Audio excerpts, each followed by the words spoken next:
bit of the bubbly. That's undisputed. I'm better than you, and you know it. And we are NXT.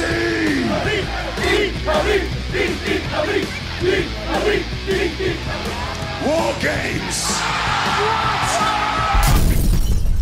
Salut les Smarts et salut les Marks, vous écoutez Catch Up, le podcast qui transpire le cash sur YouTube et sur tous les supports et plateformes de podcast audio. Pour vous, chaque semaine, on regarde, on résume et on analyse tous les shows de la WWE, mais pas que, puisqu'aujourd'hui c'est All Elite Wrestling versus NXT, c'est le mercredi. Vous entendez ce cri guttural, et oui, c'est votre tandem habituel, l'Amir Larmbar, accompagné du Luchasaurus du podcast, Tonton Chris. Comment ça va? Salut Amiral, salut peuple de Catch-Up. Ah bah En très pleine bien, forme. je vois En que les pleine stéroïdes bagarre. ont fait effet. Voilà. Ryback est passé par chez moi. Feed me more. Exactement. Ouais, lui, c'est peut-être un de ceux qui ont quitté la WWE qu'on ne voit nulle part. Il fait beaucoup couler d'encre. Il a son podcast, sa ligne de produits compléments alimentaires pour les gros costauds. Mais on ne Voilà. le voit pas dans un ring. Et c'est pas dommage. Parce que c'est Non, pas terrible. on survit. Voilà. On le regrette pas. En tout cas, ce qui est sûr, c'est qu'on va pas le voir débarquer cette semaine à la All Elite Wrestling du côté de Dynamite. Peut-être qu'on va voir d'autres personnes. On va en parler dans quelques instants. Donc là, cette semaine, c'est les shows du 27 mai qu'on va vous narrer, qu'on va vous raconter, vous donner nos impressions. C'est intéressant puisque on sort tout juste de Double or Nothing du côté de Ouais. All Elite Wrestling. Donc on avait fait avec Tonton Chris et Ringside une analyse triple threat qui est disponible si vous l'avez pas écouté. Allez-y, c'est du bon. Donc là, c'est le show juste après ce gros pay-per-view. Et puis, on est du côté d'NXT à 2 semaines de leur takeover In Your House. Donc, c'est un moment où on finit d'empacter la carte, qu'on finit de construire les matchs de ce takeover. Donc, on est un peu à deux pendants en termes de construction de storyline. Donc, c'est assez intéressant. On n'a pas les audiences encore, parce que là on est jeudi, les audiences généralement on les a le vendredi, donc on ne sait pas qui mène la danse à ce niveau-là. On va se concentrer du coup sur le show. Lors de la dernière baston du mercredi qu'on ait faite, c'était la All Elite qui avait remporté le point encore une fois, donc on commence toujours honneur au vainqueur. Donc on va du côté de Dynamite, comme on vous disait, là c'est vraiment les retombées du Double or Nothing. On a des petites tout le long de la soirée des petits packages vidéo qui nous remontrent les moments forts. Et c'est vrai qu'ils n'ont pas été avares forcément à réutiliser des images de ce pay-per-view. Et on commence avec du coup les The Elite, l'équipe Ouais. de Broken Elite qui ont gagné ce fabuleux Stampede Stadium match qui est vraiment phénoménal, comme on a passé de longues minutes à donner nos impressions toutes positives, que ce soit pour Ringside ou pour toi ou pour moi. On a vraiment tous les trois adoré ce match. Donc du coup, les vainqueurs sont là dans le locker room, donc ils sont chauds. Il y a Dan Page qui dit bon, écoutez, c'est gentil, mais moi je retourne dans ma chambre d'hôtel pour picoler. Son tag team partner Kenny Omega qui pareil, il n'a pas de match ce soir, donc il souhaite bonne chance aux autres. Il rejoint Page dans leur chambre. Et les trois restants, à savoir les Young Bucks et Matt Hardy, de suite commencent dans le ring, puisqu'ils ont un match en opener contre Private Party et Joey Janela. Juste avant ça, du coup, Matt Hardy demande en fait aux Young Bucks quel Matt Hardy ils veulent ce soir. Donc ils veulent pas Broken Matt. Il revient avec son look Team Extreme. Non, Matt Jackson dit ouais, on aimerait un truc encore plus vieux, quoi. Quelque chose qui soit vraiment rétro et qui soit concordant avec notre look à nous, les Young Bucks. Et donc du coup, on a un Matt Hardy vintage, rétro Matt Hardy, on peut dire, avec pareil un bordeaux dans les cheveux, des différents accessoires qui matchent un peu plus l'ambiance des Young Bucks. Et donc les trois vont dans le ring avec donc du coup leur adversaire du soir, Joey Janela et Private Party. Pour un opener, comme d'habitude, du côté de Dynamite, on a toujours un opener d'une dizaine de minutes. Donc un bon petit match assez disputé niveau tag team, mais c'est sans grande surprise forcément, le momentum avec eux, le retour des Young Bucks à Dynamite depuis au moins 2 mois et demi qu'on les avait pas vus. C'est bien normal qu'ils viennent capturer la victoire sur leurs adversaires du soir. Ouais. Donc c'est à la fin du match, hein, donc c'est Isaiah Cassidy qui se prend un double stéréo super kick des Young Bucks, puis un bang for your buck, hein, donc une prise, un finisher de Young Bucks pour la victoire. Donc voilà, victoire des Young Bucks avec une bonne petite participation de Matt Hardy qui derrière nous fera un moonsault sur à mon nez, il empile Private Party et Joey Janela au milieu du ring. Matt Hardy, il monte sur le poteau, hein, dos au gars, même pas il regarde derrière lui, il nous sort un moonsault, le gars à 45 piges ou 50 piges, je sais plus l'âge qu'il a, qui était, ma foi, bien exécuté, il est bien tombé sur eux, c'était pas un peu trop à gauche, à droite ou autre, c'était plutôt propre. Donc voilà, un petit opener. Alors moi j'ai trouvé que Matt Hardy était pas trop mal dans le match, ils ont bien su gérer le côté, il est un peu lent forcément, un peu vieux comme on le disait, et il lui offre quand même des spots plutôt sympas. Voilà, qu'est-ce que tu as pensé toi de cette petite intro opener pour ce Dynamite? Ouais, c'est pas Matt Hardy, il a 45 ans. 45. Ouais. Et c'était pas mal, c'était un petit opener comme ils savent faire souvent à Dynamite, quoi. Voilà, souvent entre 10 et 12 minutes. Et voilà, bon petit match tag team. À noter quand même, grosse blessure, je pense, de Mark Quinn à la fin, parce que je pense que c'était pas du kayfabe là. Ah ouais, tu penses pas qu'il est fait? Ok. Moi, franchement, je pense que c'était pas du kayfabe. Je pense que Quinn, il était vraiment blessé. Et que l'arbitre et la réaction de l'arbitre et de Hardy, et Hardy direct va lui parler dans l'oreille, et l'autre, tu vois son visage, que vraiment, il souffre vraiment. Et je pense que pour le coup, là, on a vraiment assisté à une vraie blessure, quoi, sur la fin. On en reparlera peut-être la semaine prochaine. Mais ça ne m'étonnerait pas qu'on annonce que Quinn, il a un genou dans la boîte à gants, quoi. C'est vraiment dommage, hein, parce que les deux sont assez cool. Les private parties, effectivement, sur un spot, Mark Quinn se réceptionne à l'extérieur et avec le genou qui flanche. Effectivement, gros branle-bas de combat autour de lui. Et à la fin, d'ailleurs, il se fera accompagner par son tag team partner et pas Matt Hardy, un sportif, qui les raccompagnera. Et je sais pas si c'est un work, comme on dit, ou si c'est une vraie blessure. J'ai presque envie de penser, moi, que c'est un work, et j'espère d'ailleurs pour Mark Quinn que c'est faux, hein, qu'on est sur une blessure qui est faible, puisque du coup, ça a amené un petit peu, je trouvais, la fin de match, et aussi ça a amené le fait que Matt Hardy parte rapidement du ring, puisqu'en fait, après, le match reste donc les Young Bucks seuls dans le ring, et c'est pas anodin, puisqu'en fait, à un moment donné, hein, comme d'habitude, Dynamite, il y a toujours des catcheurs qui sont autour du ring. À un moment donné, lors du match, il y a un Young Buck, je crois que c'est Nick Jackson, qui est pas très loin de la barrière où il y a tous les heels, et il y a un contact qui est fait avec The Butcher and The Blade, qui sont sur le côté. Il y a un échange de coups avec eux, et à la fin du match, donc quand il n'y a plus que les Young Bucks qui sont un peu hagards avec justement Mark Quinn qui se fait escorter hors du ring, le Butcher and the Blade en profite pour venir défoncer les Young Bucks. Alors on se dit, ok, c'est une petite interaction qui va construire un match peut-être la semaine prochaine, mais non, c'est pas que ça, puisque comme Cody Rhodes le fait, quelqu'un arrive avec un gros truck sur l'aile extérieure du Daily Space, hein. Donc on voit un truck noir qui s'arrête avec deux personnes qui en sortent et fondent vers le ring. Et ceux qui sont habitués à les voir du côté de la WWE ne tardent pas à reconnaître The Revival, les ex-Revival, hein, donc Scott Dawson et son compère maintenant qui s'appelle Dax Harwood et Cash Wheeler, hein, depuis leur départ. Donc communément maintenant appelé du côté de Elite Wrestling FTR. FTR qui veut dire Fuck the Rest. Voilà. Donc, je vous laisserai googler cette expression.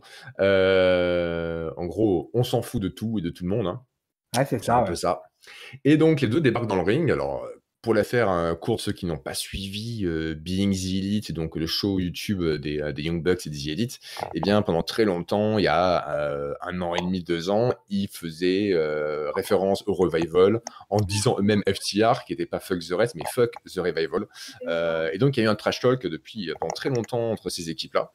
Et là, du coup, The Revival rentre dans le ring, Butcher and the Blade les laisse plus ou moins passer, Revival, chacun attrape un Young Bucks, on pense qu'ils sont là pour leur mettre la tête au carré, et bien non, au dernier moment, ils lâchent les Young Bucks et se retournent sur The Butcher and the Blade afin de leur péter la gueule à eux.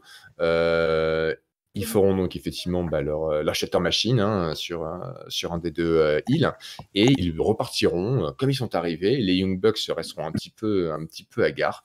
Donc voilà, ça y est, c'est officiel, c'était quasiment attendu, hein. On savait qu'ils allaient venir du côté de la All Elite. Mais voilà, ils n'auront pas attendu que le public revienne aux abords du ring et qu'on réouvre les salles de spectacle américaines, les stades, afin d'avoir une grosse pop, comme pour Brian Cage qu'on avait à Double or Nothing, comme pour Matadi ou Brody Lee. La All Elite décide de faire des grosses arrivées, des gros débuts sans public.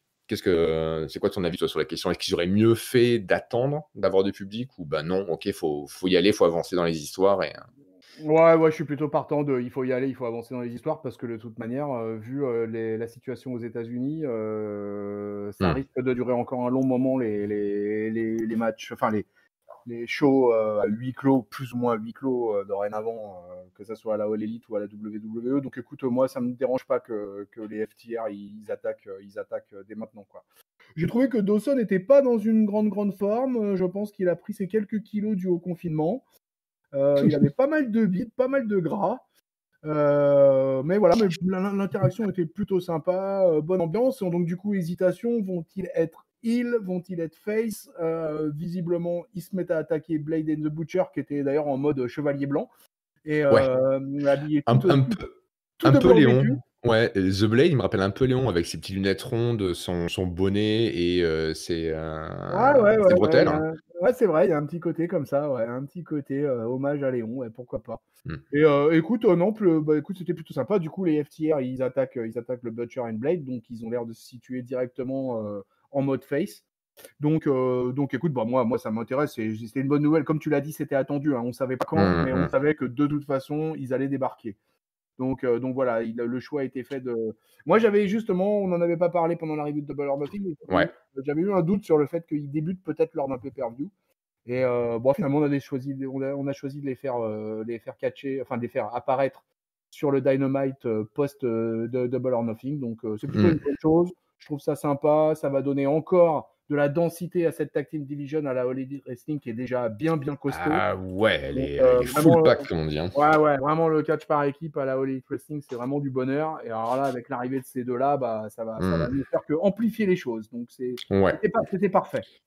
Sachant que, bien entendu, un des matchs que les fans, que la communauté de fans de catch internet en match tag team attend depuis des années, c'est effectivement une rencontre Revival contre Young Bucks. Donc voilà, ça monte. Ouais. Tout est en place en tout cas pour qu'on ait ça. Alors, petite précision tout de même, hein, Fuck the Rest, donc FTR, The Revival, ont annoncé que pour l'instant, c'était avant leur début à Dynamite, mais ils ont annoncé qu'ils ne voulaient pas s'engager avec une fédération fermement, mais qu'ils voulaient garder toutes les options sur la table et pouvoir catcher dans plusieurs fédés ou plusieurs shows, notamment au Japon, notamment aux US. Et la All Elite a déjà fait ça pour différents catcheurs, comme John Moxley, comme Jericho, comme Brody Lee aussi. Genre, ok, aux US, tu catches pour nous, pour on va dire les émissions télévisées. Si tu fais un show de catch indépendant qui n'est pas télévisé, c'est pas grave, on s'en fiche. Et si tu vas au Japon, c'est pas grave, vas-y quoi. Donc du coup, ça semble être la bonne configuration pour eux être encore une actualité télévisée aux États-Unis et pouvoir aller montrer leur art de tag team wrestling au-delà des États-Unis et certainement peut-être du côté de la New Japan s'ils arrivent à avoir une touche de ce côté-là. Donc on verra. Mais ouais, c'est toujours étonnant de voir des gros débuts comme ça qui auraient fait des pop énormes sans public. Mais voilà, comme on discutait, je suis assez d'accord avec toi, c'est quand même bien qu'ils avancent et pas attendre une hypothétique embellie à ce niveau-là qui s'arriverait dans un mois ou deux. Ça sert à rien, effectivement, autant construire pour peut-être aboutir à une carte pour All Out qui sera en septembre, je crois, avec de la construction et pas juste un show-off juste sur le pay-per-view qui fera une bonne pop, mais il n'y en aura pas de match. Donc là, au moins, on aura un match et ce sera intéressant.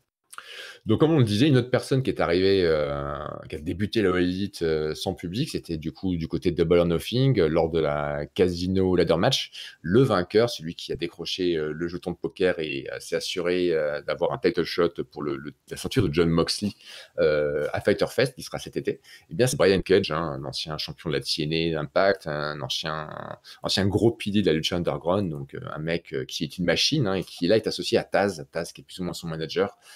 John Moxley, directement concerné, sera aux commentaires pour voir un squash dans les règles entre Brian Cage et Lee Johnson qui, en 1 minute, grosso modo, va se faire pulvériser par le Wolverine. Voilà, donc avec son drill claw, donc une grosse power bomb suivie d'une buckle bomb et suivie encore d'un gros power move. Donc c'est vraiment sans aucune équivoque que Brian Cage fera démonstration de sa puissance. Hein. Le mec est physiquement impressionnant.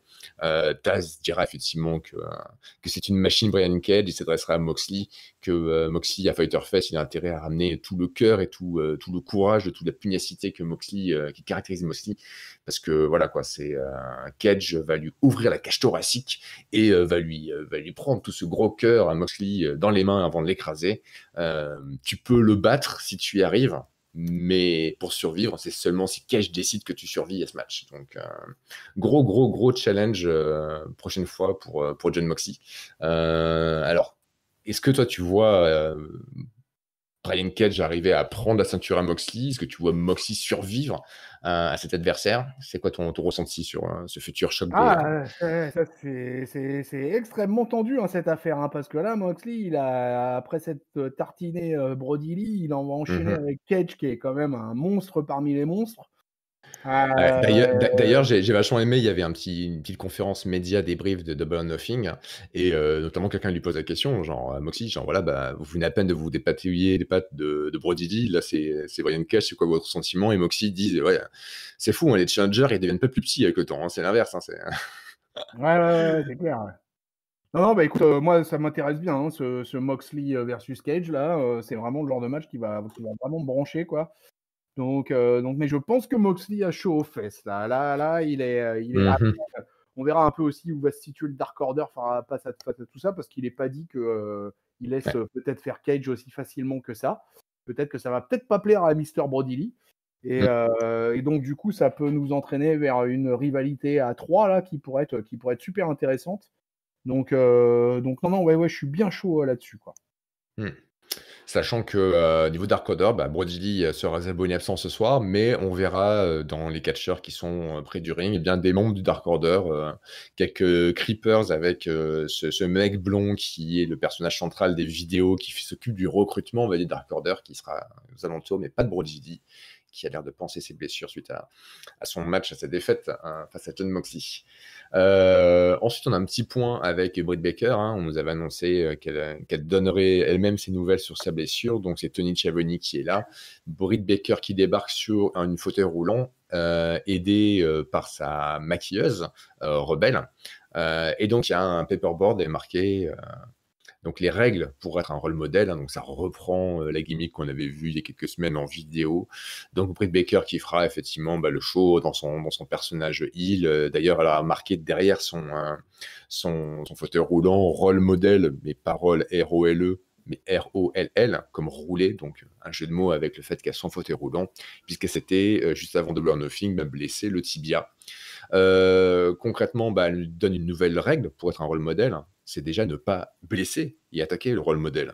Et là, elle dira, il y a des gens à Dynamite, à All Elite Wrestling, qui n'ont pas compris ça, et elle pense même qu'il y a une conspiration, en fait, Britt Baker. Elle dit, voilà, Statlander, elle m'a blessé, c'est une conspiratrice. Shida, elle m'a pété le nez avant, elle se trimballe toujours avec une arme, son kendo stick, c'est une conspiratrice. Et Nyla Rose, je l'ai vu faire des centaines, des milliers de fois des moves depuis la 3e corde et jamais raté. Et là, la dernière fois, elle rate, elle se crache sur moi. C'est pas une erreur. D'ailleurs, tiens, Rebelle, apporte-moi le tableau. Et là, son assistante lui apporte un tableau, vous savez, comme dans les films de flics, de police, un tableau en liège où on va punaiser différentes photos et mettre des liens rouges, des fils rouges pour lier tous les éléments.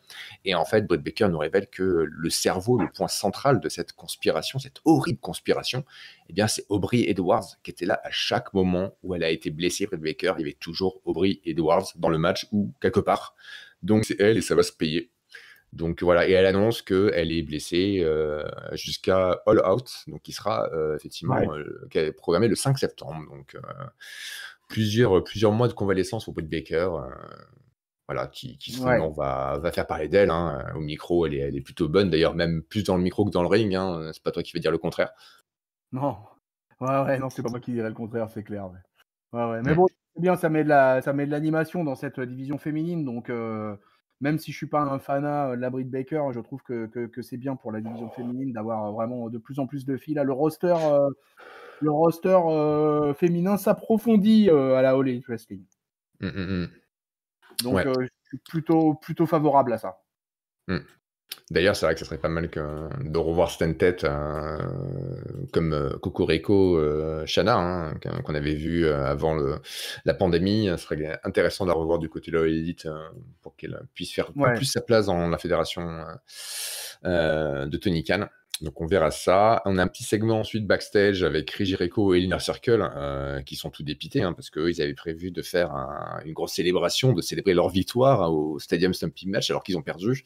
D'ailleurs, ils sont un peu emmerdés. Ils avaient imprimé des t-shirts pour dire qu'ils étaient les premiers champions Stadium Stampede. Mais heureusement, ça va. Ils ont que quelques box, quelques boîtes de t-shirts à écouler. Ça va pas être très grave. Jusqu'à ce qu'on Ortiz leur dit, bah non, en fait, malheureusement... j'ai eu un bon deal par mon oncle, donc c'est pas juste quelques boîtes qu'on a. Et là, il ouvre le camion et on voit un camion qui est rempli de cartons avec des t-shirts du Inner Circle. Mais bon, dans tous les cas, voilà, ils vont quand même faire une célébration, ils vont quand même faire un pep talk, donc un pep rally, donc de quoi les regalvaniser, de les revamper après leur défaite. Ils sont interviewés par Alex Marvez qui se fait copieusement insulter. D'ailleurs, ça c'est génial, Alex Marvez qui leur dit quelque chose, Jericho qui lui dit de fermer son cul, qu'il a une grosse tête, mais qu'il a raison. Donc voilà, ils sont engueulés même quand il a raison. Mais ils sont un peu perturbés dans leur promo, Jericho, puisque dans le fond, il y a Orange Cassidy qui passe dans le plan, dans le champ, qui a l'air de errer dans le backstage.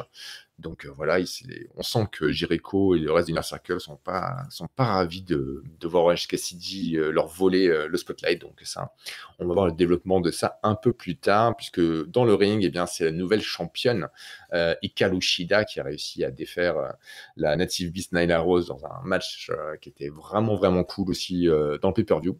Donc là, elle a un match de 5 minutes contre Christy James, qui est la brésilienne qu'on avait déjà vue une fois à Dynamite, et qui est vraiment, là c'est ce qu'on appelle un Enhancement Talent Match. Donc Enhancement Match, qu'est-ce que c'est? C'est un match avec pas un squash et pas une jobbeuse, c'est quelqu'un qui vient faire un petit match à 5 minutes juste pour mettre en valeur son adversaire, et là c'est bien sûr la championne qui va se faire mettre en valeur, donc Hikaru Shida qui défait en 5 minutes la brésilienne, qui aura donné quelques petites phases d'offense, surtout parce qu'elle aura effectivement utilisé quelques techniques heal, et voilà, un fin de match assez dominant pour la championne, avec du coup deux coups de genou style Shining Wizard, donc où elle court et elle déboîte la mâchoire de son adversaire. Il y aura seulement pour un compte de 2. C'est un peu surprenant que son adversaire se relève de ça. C'est pas grave, la championne, elle fait son Falcon Arrow, qui est en train de devenir son nouveau ou second finisher. Donc victoire d'Hikaru Shida. Voilà, qu'est-ce que... Ouais, c'est bien, elle confirme en sortant de Double or Nothing et elle a un petit match finalement, pas un squash quoi. Et Christy James là, écoute, elle s'est défendue quoi. Elle a pas. J'étais même vraiment surpris quoi. En fait, tu vois qu'elle est autant de temps et que elle est passée même pas loin au moment où elle tente un sunset flip là de la 3e corde quoi, avec un strike derrière. Yes. C'était voilà, elle y est allée quoi. Tu vois, elle s'est pas laissée boucler par la championne. Mais voilà, mais Shida, elle est au-dessus quand même, quoi. Malgré tout, quand même, Shida, elle est au-dessus et voilà. Et donc, elle gagne avec son Falcon Arrow et c'est parfait. Alors petit détail, je sais pas, mais durant cet épisode de AEW, il y a eu pas mal de problèmes de son. Il y a eu des espèces de plans qui ont duré longtemps. Je sais pas ce qui se passait. Et en l'occurrence, à la fin du match de Shida, je sais pas si ça t'a fait le même effet, mais la caméra restait je sais pas combien de temps sur elle. Et je sais pas ce qui s'est passé. Il y a eu 2-3 couilles techniques pendant. En fait, ça, c'est pendant les pubs. C'est pendant les pubs, les différentes façons qu'on a de regarder Dynamite fait qu'on voit ce qui est dans l'arène pendant les pubs. Alors qu'aux États-Unis, tu regardes TNT Network et à ce moment-là, tu as des pubs et on revient en fait. Je sais qu'il y a, c'est sur quoi, sur Fight TV, qui est un moyen de regarder effectivement Dynamite. Là, t'as pas les pubs et c'est pour ça que parfois, tu entends les commentateurs dire, voilà, vous nous rejoignez sur Fight TV, etc. Et tu vois toujours ce qui se passe. Parfois, c'est en courant, c'est dans un match. Donc là, tu vois les catcheurs continuent de cacher, et parfois c'est juste entre deux matchs, donc ils filment des trucs sans forcément que les commentateurs en train de dire quoi que ce soit. Donc c'est pour ça. D'accord, ok, ouais, j'avais pas réalisé l'histoire des pubs. Ouais. Et Allez, d'ailleurs, à ce maintenant, moment-là, tu m'as éclairé là. Voilà. oui, on est là pour ça aussi, Voilà. Pub de Catch-up et amis chroniqueurs. On éclaire quand on peut, hein. Parfois, on est sombre, on est bête et sombre, mais on peut éclairer parfois. D'ailleurs, on a vu durant ce break aussi une vidéo dans la chambre de Kenny Omega et Adam Page qui regardent le show et ils sont en train de picoler. Kenny Omega du lait et Page de la bière, hein, certainement. Voilà. Donc d'ailleurs, Adam Page qui se rend compte qu'il y a une caméra, qui essaie de la décrocher, qui se rapproche, puis finalement décide qu'il en a rien à foutre. Voilà. Donc voilà, c'est de quoi t'occuper pendant les pubs. Exactement. On a ensuite un segment avec Cody Rhodes, le premier champion TNT qui débarque, qui est interviewé par Tony Schiavone. Donc voilà, Cody qui parle de Tom Brady, qui dit que Tom Brady c'est son quarterback favori, tout simple parce qu'il n'a pas été choisi en premier, Brady. Et Cody Rhodes c'est pareil, quand Tony Khan il a fondé la All Elite, il a voulu choisir les meilleurs catcheurs. Cody il n'a pas été le premier choix, ni le deuxième, ni le troisième, mais le quatrième. Donc voilà, Cody, il est super fier d'être le premier champion de TNT, surtout qu'il peut pas avoir la ceinture World Champion suite à sa défaite face à Jericho. Et il veut être le workhorse, l'étalon, le plus gros bosseur de cette fédération. C'est pour ça qu'il annonce que chaque semaine, il sera prêt à défendre son championnat. Et c'est un Open Challenge. Et donc, du coup, on sait qu'il y a dans cette émission une Battle Royale afin de déterminer son premier challenger. Donc, la ceinture n'est toujours pas terminée, puisque on avait un peu parlé de nos impressions sur cette nouvelle ceinture qui nous avait laissé un peu de marbre. Moi, j'avais qualifié cette ceinture comme une ceinture Bioman, parce qu'elle faisait un peu ceinture de cosplay pas très bien finie. Et du coup, ils ont annoncé qu'elle n'était pas complètement terminée à cause des soucis de Covid-mania. Donc, on verra. On verra bien. Promo sympa. Juste promo pas mal. Par contre, Cody, il a quand même un bon melon parce qu'il fait une comparaison entre sa carrière et celle de Tom Brady. Bon, moi, j'aurais pas été jusque-là parce que quand même, Tom Brady, c'est quand même une icône de la NFL. Et voilà, et le mec, il a un palmarès long comme 2 bras. Donc bon, ça c'était un petit peu too much. Bon voilà, bon melon de Cody, mais en même temps, c'est pas étonnant. Par contre, j'étais bien content que justement il se présente en Fighting Champion. Qu'il annonce que le titre TNT allait être défendu sur de l'Open Challenge, etc. Voilà, et qui va être jugé sur ce fait-là, sur le fait qu'il va défendre la ceinture toutes les semaines. Et ça, je trouve ça très bien. Donc ça, j'ai trouvé ça tout à fait satisfaisant. Ouais, tout à fait, ça va donner une régularité, ce qui permet de pouvoir faire en sorte que la ceinture World Champion AEW soit défendue que tous les pay-per-view assez rarement, et on aura effectivement ce championnat TNT qui sera là toutes les semaines quasiment, donc ça va donner un équilibre plutôt sympa, quoi. Après, il faut juste effectivement trouver de quoi donner, faire des matchs toutes les semaines qui sont intéressants. Je pense qu'ils ont de quoi dans le roster, faut juste espérer que ça ne va pas user trop Cody, que ça ne va pas l'amener à se blesser. On ne lui souhaite pas, tout au contraire. Mais voilà, c'est un peu le risque quand tu fais ça, quand ton champion fait un match de défense de titre chaque semaine, plus d'opportunités. Remember Seth Rollins. Par exemple, et d'autres, je pense, qui ont dû abandonner des ceintures parce qu'ils ne pouvaient plus les défendre. Donc voilà, on croise les doigts que ça n'arrivera pas à Cody. Au contraire, qu'il aura l'occasion d'avoir des beaux matchs chaque semaine. Ensuite, on a un match Tag Team Playa qui verra s'affronter les colocs Hill, Jimmy Havoc et Kip Sabian, avec bien sûr la plantureuse et dangereuse Penelope Ford contre SCU, donc Frankie Kazarian et Scorpio Sky. Les vainqueurs de ce match affronteront la semaine prochaine les champions Kenny Omega et Adam Page, qui ont aussi rendez-vous à Fyter Fest contre les Best Friends. Tout à fait. Donc voilà, on essaie d'établir qui sont les prochains qui vont mériter un title shot du côté de Tag Team Division.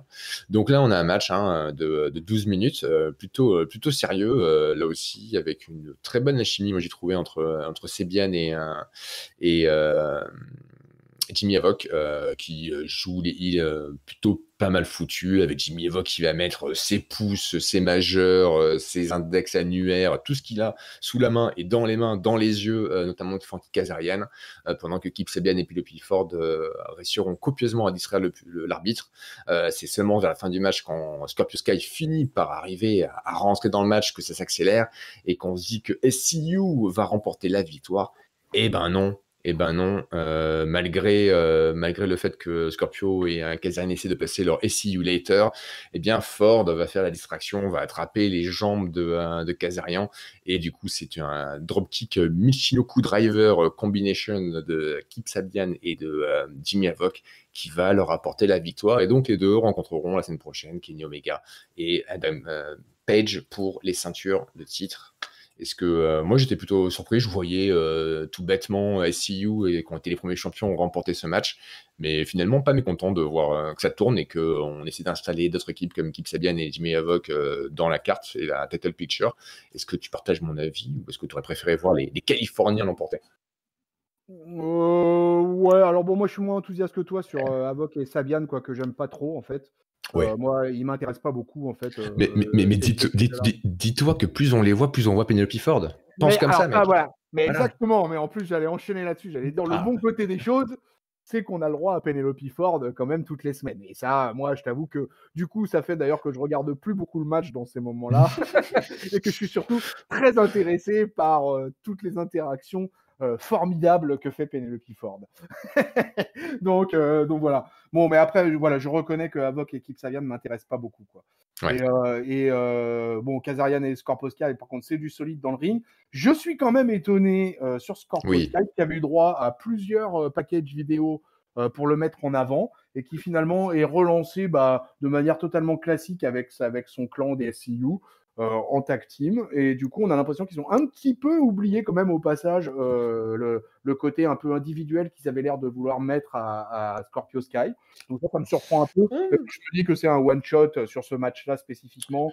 C'était pour mettre en avant Havoc et Sabian et pour qu'ils se retrouvent en number one contender face à Omega et Adam Page, donc pourquoi pas, écoute quoi. De toute façon je reste assez comment dire ça, je reste content pour cette tag team division à la AEW parce que je trouve que c'est bien que voilà, vu ce qu'on a vu en plus à l'opener, je trouve que c'est bien qu'il y ait autant de vie et autant d'animation dans cette division et même si c'est avec deux mecs que j'aime pas spécialement, tu vois, comme Havoc et Sabian, je trouve que c'est bien parce que ça met de la compète et que du coup ça permet à la mid-card de s'éclater en milieu de show à Dynamite, et donc c'est voilà, je ne vais pas critiquer plus que ça, malgré que j'aime pas spécialement cette équipe-là, quoi. Ouais, non, je suis assez d'accord et je trouve ça effectivement toujours cool qu'ils donnent des victoires comme ça, alors qu'on aurait pu penser, comme je l'ai pensé, naïf que je suis, que SCU allait l'emporter, vu leur place dans la carte. Et dans la Tag Team Division, c'est pas mal, ça permet de pouvoir faire monter la crédibilité d'autres équipes, comme la Sabian et Jimmy Havoc, donc qu'on a pas mal vu durant ces 2 mois de confinement.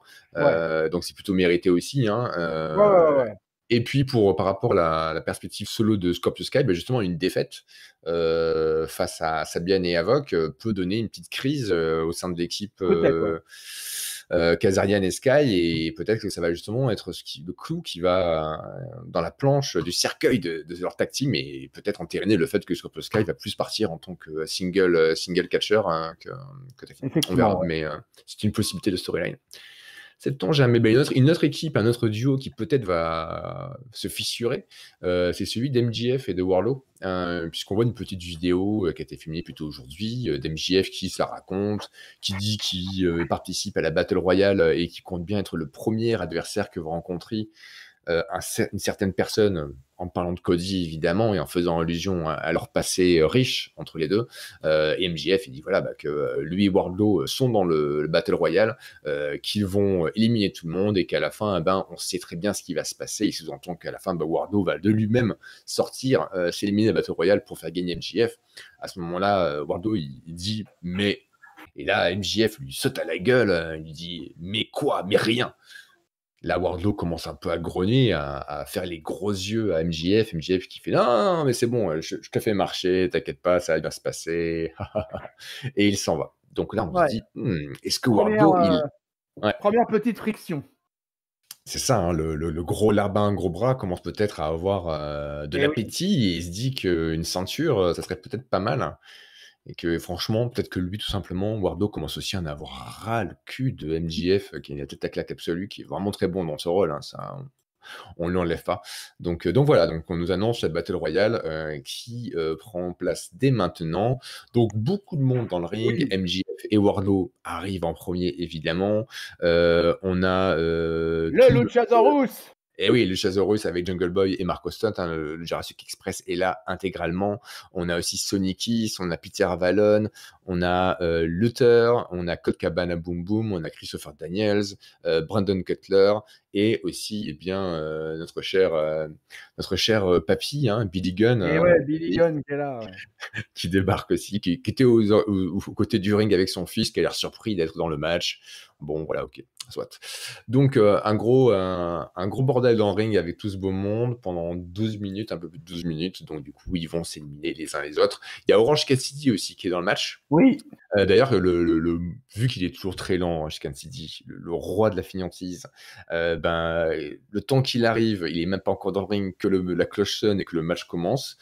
Il n'aura pas le temps d'arriver dans le ring, qu'il va se faire jumper par Prod and Powerful, donc par Santana et Ortiz, hein, afin de venger l'incrustation de Orange Cassidy dans le petit segment plutôt de l'Inner Circle. Donc Orange Cassidy, il se fait latter la gueule avant même de rentrer dans le ring, ce qui fait qu'on va l'oublier, hein. Moi, pendant longtemps, j'ai oublié qu'il est dans le match, jusqu'à ce qu'à un moment donné, il re-rentre dans le match, mais d'ici là, il y a plusieurs éliminations. Donc voilà, il y a Luther qui se fait éliminer, il y a Peter Avalon et Brandon Cutler qui se battent pour avoir la plus longue streak de défaites de Dynamite, qui s'auto-éliminent l'un l'autre, mutuelle élimination. Voilà, Sonic qui se fait éliminer également, Colt Cabana qui se fera éliminer assez rapidement, hein, de façon surprenante. D'ailleurs, Colt Cabana se verra tendre un flyer Dark Order par justement le blond qu'on voit dans les vidéos. Donc Colt Cabana peut-être en a marre de perdre et il veut join the Dark Order. On verra bien. Tout aussi bien que à la fin, il reste 5 personnes. Il reste Wardlow et MJF. Il reste Jungle Boy. Il reste Orange Cassidy et Billy Gunn. Et en fait, ce qui se passe est bien l'impensable, c'est que MJF et Wardlow se font éliminer. Alors qu'ils avaient l'ascendant, hein, clairement. Voilà, donc c'est Jungle Boy, hein, notamment, et Orange Cassidy qui sont à la manœuvre. Billy Gunn s'est fait éliminer aussi, je ne sais plus comment, mais ce n'est pas très, très important. Et à la fin, c'est un duel entre Orange Cassidy et Jungle Boy. Donc Cassidy essaie de balancer Jungle Boy à l'extérieur, mais il se prend une corde à linge à la place, et Jungle Boy, avec un Hurricanrana, arrive à envoyer Orange Cassidy sur le sol. Donc Jungle Boy, vainqueur de cette Battle Royale, et premier challenger à la ceinture de Cody Rhodes, qu'on verra la semaine prochaine. Donc qu'est-ce que tu as pensé de cette Battle Royale La Battle Royale en elle-même était plutôt pas mal, mais par contre, grosse surprise de la victoire de Jungle Boy, vraiment. Alors là, je ne m'y attendais absolument pas. Si j'avais dû donner un vainqueur du Jungle Express, j'aurais donné Luchasaurus, bien évidemment. D'ailleurs, on a vu une bonne confrontation de Luchasaurus contre Wardlow et Luchasaurus contre Billy Gunn, hein, donc on voit les gros costauds du match on sent qu'il va y avoir quelque chose, quoi. C'est clair, ouais. Et c'est pas la première fois. J'étais quand même assez déçu, quoi, parce que pas par rapport au fait que Jungle Boy est pas un bon worker, mais vraiment, j'espérais un autre vainqueur sur cette Battle Royale. Un autre contesteur pour Cody Rhodes, tu vois, pour commencer. Ça me paraît assez étrange, ça, cette affiche Cody Rhodes versus Jungle Boy. En parlant d'étrange, quand Luchasaurus élimine Luther, d'ailleurs avec un beau choc slam sur le tablier du ring, juste après, est-ce que tu as fait gaffe est-ce que tu as vu Marco Stunt qui essayait d'attraper la jambe de Luchasaurus pour essayer de le faire passer à travers la corde? Oui. What the fuck? Mais qu'est-ce qu'il fait, Marco Stunt, quoi? Bon, Marco Stunt, il fait un peu tout le temps n'importe quoi, de toute façon. Donc pourquoi pas, hein, mais vraiment. Voilà, je t'avoue que moi, ça me laisse un petit peu dubitatif, cette affaire. Je pensais vraiment pas à Jungle Boy. Je pense qu'il y avait plusieurs vainqueurs potentiels de toute façon dans ce match. Surtout en plus avec le petit paquet de vidéos qu'on a vu avec MJF et Wardlow juste avant. Donc on pouvait soit s'attendre à un split entre les deux et puis justement pour la victoire finale, ou alors bon moi j'étais à fond derrière le Luchasaurus, donc j'espérais vraiment que c'était lui qui allait gagner. Donc voilà, je suis un petit peu surpris de ce choix final là avec le Jungle Boy, mais écoute, voilà. Encore une fois, c'est des mecs qui bossent depuis le début comme des dingues depuis que Dynamite existe. Donc voilà, c'est pas dramatique en soi, mais c'est surprenant, quoi, surprenant. Ouais. Après, ça serait peut-être dans la logique aussi du match plutôt cool qu'a fait Jungle Boy contre MJF à Double or Nothing. Hein. Alors, pas tout le monde a aimé. Hein. Je sais que Ringside, dans la review, disait que c'était trop long et que ça l'a emmerdé.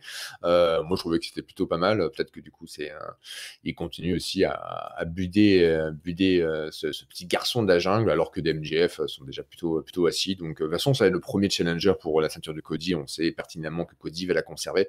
Donc pourquoi pas, je crois qu'on n'avait jamais vu Jungle Boy contre Cody. Ça peut être intéressant, ça peut donner l'opportunité à Cody de faire un peu le strongman dans le match, ce qui n'est pas forcément une possibilité qu'il a très souvent. Donc on verra ça la semaine prochaine. Donc c'est le temps maintenant de célébrer ou de remonter le moral, tout du moins, du Inner Circle. Hein, et on voit les musiciens de la fanfare des Jackson Jaguars et leurs cheerleaders qui ont toutes des t-shirts Inner Circle. Elles sont bien, les cheerleaders. On aime bien les voir, sauf quand c'est Vicky Guerrero qui débarque pour faire la cheerleader et qui, à son habitude, commence à casser les tympans de tout le monde. Et donc elle va annoncer... Elle a remplacé son « Excuse me » avec un « Are you kidding me ?» Ouais, les grandes catchphrases qui font le même effet que des ongles sur un tableau noir d'école. Voilà. Voilà, Vicky Guerrero qui a vrilleuse de tympan depuis 1996. Donc qui annonce un par un les membres d'Inner Circle qui sont du coup dans le ring. Il y a plein de bordel dans le ring, il y a plein de trucs. Et en fait, chacun se font des cadeaux. Voilà, il y a Santana et Ortiz qui offrent des trucs un peu à tout le monde. Donc ils offrent des bottes, enfin des grosses chaussures Timberland à Jack Hager, du Vicks Vaporub pour Sammy Guevara, parce que Sammy Guevara il est toujours avec des béquilles, hein, parce qu'il s'est pris quand même un One Wing Angel de 7 mètres de haut à la fin du match. Jericho, il y a une photo de Marc Anthony qui est là, son idole. Jericho il offre à son tour un petit scooter, le Hit Me Up scooter à Sammy Guevara, parce que Sammy est trop cool pour se trimballer en béquille, donc il met un scooter. Voilà, il y a des hugs. Ortiz il a un casque, en fait, un casque de chantier, parce qu'Ortiz il s'est pris un gros coup de cloche par Matt Hardy et depuis il n'arrête pas il crie tout le temps quoi. Et il n'entend rien parce qu'il entend encore la cloche qui sonne dans sa tête, et grâce à ces casques de chantier que lui offre Jericho, le champion, et bien Ortiz, c'est bon, il peut communiquer normalement avec les gens. Il est quand même sympa ce Jericho, je trouve qu'il est vraiment cool. Hein. Et Jack Hager, à la surprise générale, écrit un poème. Et il lit son poème, en fait. Il a dit que son grand-père lui a dit que le meilleur cadeau, c'était de la poésie. Et il commence un poème pour le groupe, et c'est un poème qui est tout mignon, qui vante les mérites de l'amitié et de la solidarité du Inner Circle, et qui dit que chaque semaine, son cœur est rempli de joie, il est heureux de voir Inner Circle qui répand de la joie dans le monde.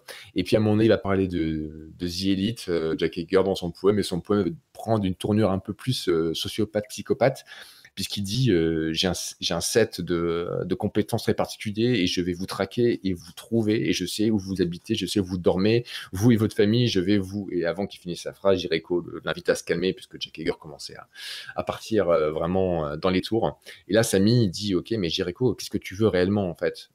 Jericho, il dit, c'est ça, moi je voudrais la tête de Mike Tyson sur un plateau d'argent. Parce que j'ai pas oublié ce qu'il m'a fait il y a 10 ans. En 2010, un lundi soir, donc référence en 2010, Mike Tyson à Monday Night Raw, qui du coup a trahi Jericho. Donc Jericho il dit ça, Sammy il dit attends, j'ai pas ça sur un plateau, mais j'ai un plateau de fromage et du bubbly. Et là Jericho il regarde, et le plateau de fromage il est pillé, le bubbly il est vide. Il se dit, mais c'est quoi cette merde? Sammy, je comprends pas, c'était pas comme ça. Et là, une musique se fait entendre, et c'est la musique qui annonce l'arrivée de Iron Mike Tyson avec son crew, hein. Donc il arrive avec 7-8 gars. Et donc des anciens UFC. Ouais, tout à fait, j'ai pas les noms. Hein, si tu les as... Rashad Evans, Henry Cejudo et Victor Belfort. Pardon. Voilà, 3 anciens UFC, dont Rashad Evans qui était un sacré client, quoi, d'ailleurs, au passage. Hein. Ok, donc des mecs, des gros combattants legit, Ouais. Ah des ouais, cage ouais, là. fighters, quoi. Ouais, des vrais catch fighters comme il faut, là. Ok, bah les mecs ils débarquent avec une ou deux bouteilles de The Bubbly vides, hein, donc Voilà. on comprend que c'est eux qui ont pillé le bateau de fromage et le champagne, bande de salauds. Donc voilà, ils se mettent Ils ont face en pillé le ligne face. buffet. Ouais, ils ont pillé le buffet, hein, mais franchement, mais qui fait ça, quoi? Qui fait ça? Le buffet du champion. Mais non, faut pas faire ça. Donc voilà, donc Jericho qui essaie de garder la face, hein, par rapport à Mike Tyson qui a l'air assez excité, hein, peut-être qu'il a bu un peu trop de bubbly, on sait pas trop. Donc Jericho qui dit voilà, tu m'as trahi, t'es qu'un salaud. Mike Tyson qui bug un peu dans le micro, ouais, t'as pas mérité le titre, t'avais triché, machin, etc. Donc Jericho il dit ok, je te donne une chance de t'excuser, sinon je te pète les dents. Là, Mike Tyson essaie de déchirer son t-shirt. Il y arrive partiellement, mais c'est un peu Ouais, laborieux. il galère. Ouais, il galère, hein. Il fait ses gros bras, comme je dis, hein, un peu trop de bubbly, je pense, Mike Tyson, et il arrive là, il était excité d'être là, je sais pas. Il fait ses gros bras comme ça, en montrant ses gros biscottos. Et là, ben, Jericho le pousse, Mike Tyson le pousse en retour, et là, ça explose en bagarre générale, et très rapidement, à peu près la moitié du roster et des arbitres fondent sur le ring afin de séparer The Inner Circle de Tyson et ses potes. Il y a tout le monde, il y a Cody, etc. Donc voilà, on voit que ça gueule. Tyson essaie de revenir alors qu'il est ceinturé par 5-6 gars. Et ça finit dans le chaos le plus total. Donc est-ce que ça va nous amener à un match ou un combat entre Mike Tyson et Chris Jericho? Eh ben, j'ai envie de te dire oui. Ah ouais, t'es comme ça. Toi, tu dis oui. Ah ouais, moi j'ai envie de dire oui. Ouais, franchement, ça me plairait. Mike Tyson? Je l'ai dit pendant Double or Nothing, je trouve que Tyson est dans une forme éblouissante, quoi. 53 ans et franchement, le mec, mais comment il est taillé, quoi. D'ailleurs, quand il se met face à Jericho et qu'il fait les muscles, là, tu vois un peu la taille de ses biceps, tu te dis que le mec, il va à la salle, quoi, et qu'il déconne pas. Alors, je l'avais signalé pendant Double or Nothing, hein, il est en train de préparer un match exhibition. Et donc je pense que bah voilà tout ça relie au fait que bah, le Iron Mike il a bien envie de catcher, j'ai l'impression, quoi. Et face à Jericho, moi, Jericho versus Tyson, je dis pourquoi pas, moi je signe, quoi. Ça me branche, quoi. Ça me paraît complètement dingue en plus quelque part. Ah, Donc c'est dingue. et puis Parce que du côté. Ouais. voilà l'exposition de Star Power pour la All Ah Elite oui. Wrestling d'avoir Mike Tyson dans le roster, quoi. Ah, bah ça, c'est clair que oui, c'est un gros coup de Ah mainstream mais pub, oui. ça Ah ça mais marche bien.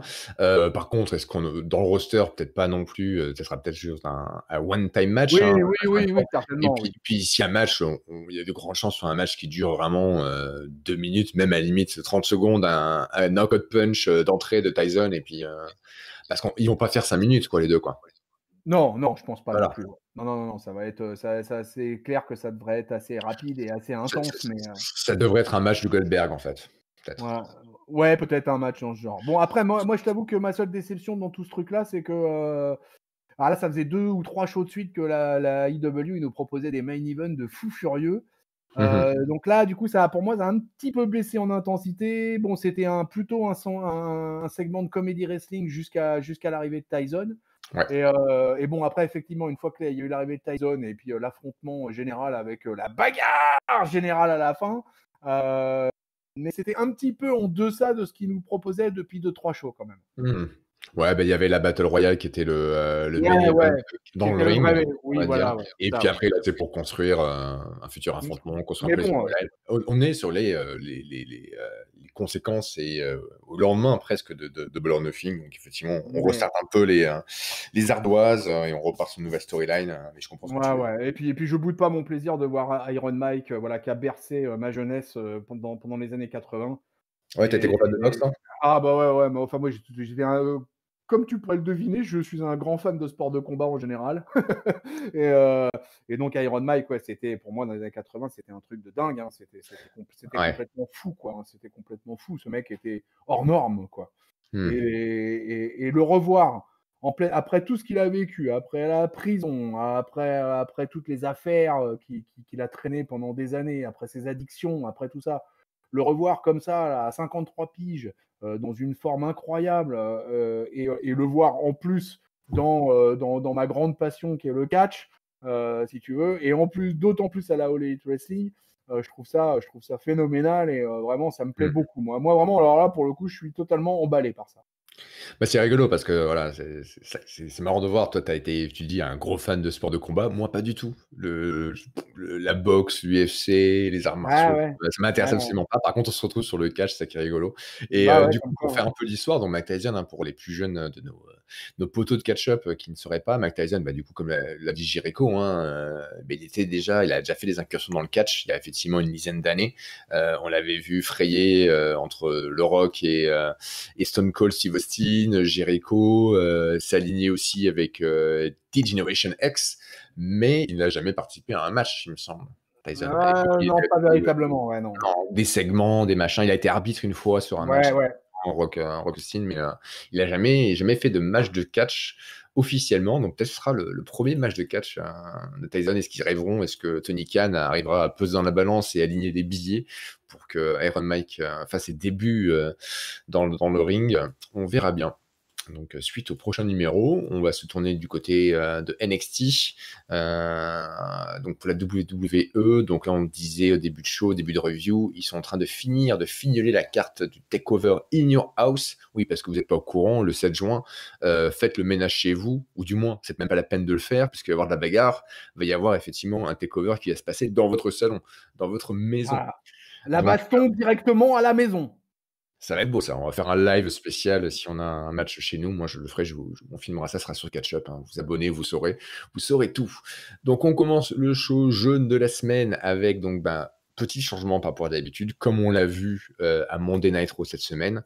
D'ailleurs, allez écouter la review Monday Night Raw faite par Tonton Chris ici présent et aussi un nouveau venu dans l'équipe qui est Oui, un contributeur depuis de longue date, hein, des cahiers du catch, de notre Discord, etc. Papy, qui est plus jeune qu'on son pseudo le laisse croire, donc il a fait sa première review catch-up donc lors du dernier Monday Night Raw, donc la WWE s'inspire un petit peu de la All Elite Wrestling et fait venir ses catcheurs autour du ring, sauf que du coup c'est des catcheurs en développement, donc on les connaît pour la plupart pas, ou pas encore à la télé tout du moins.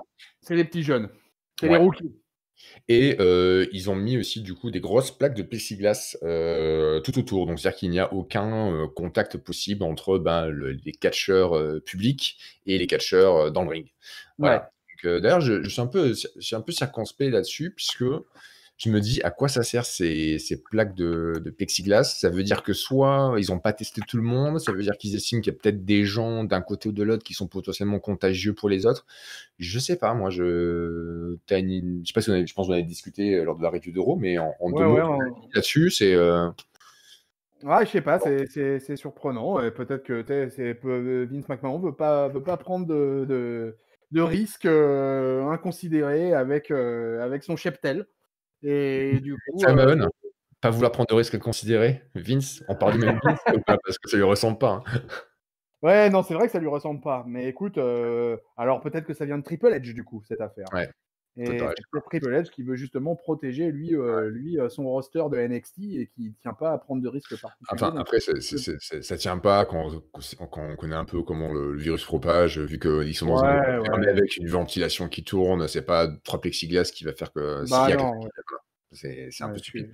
Mais bon, voilà, ça remet l'ambiance dans les shows. On entend des chants. Et d'ailleurs, ils ont tous des t-shirts de catcheurs et de catcheuses d'NXT ou autre.